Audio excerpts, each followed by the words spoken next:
એક નિશાળમાં શિક્ષક બ્લેકબોર્ડ ઉપર ઘડીઓ લખી રહ્યા હતા.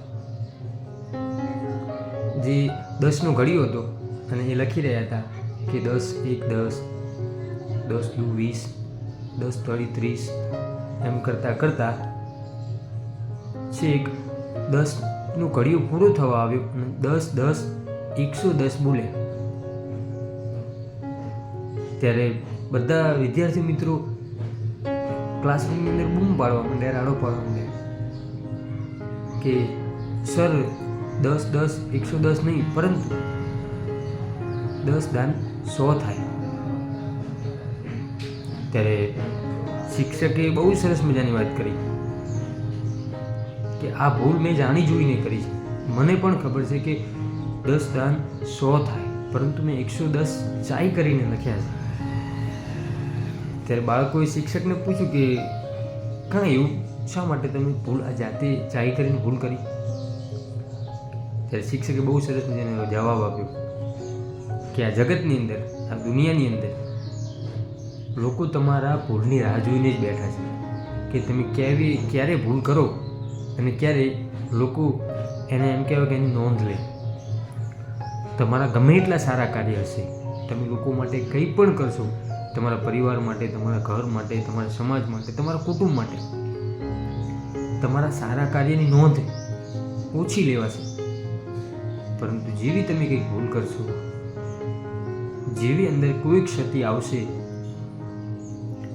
ત્યારે જે તમને ક્યારેય નહીં બોલ્યું હોય, જે તમને ક્યારેય બોલાવ્યા નહીં હોય, એ વ્યક્તિ પણ તમારી ભૂલો કાઢવા માટે આવી જશે.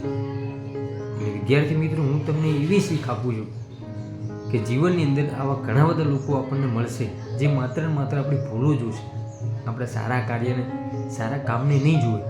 તો એવા લોકોથી ડરવાનું નહીં. એ લોકોને એ જે બોલે છે એમને બોલવા દેવાના. આપણે આપણી ભૂલ કદાચ થઈ હોય તો એને સુધારી લેવાની.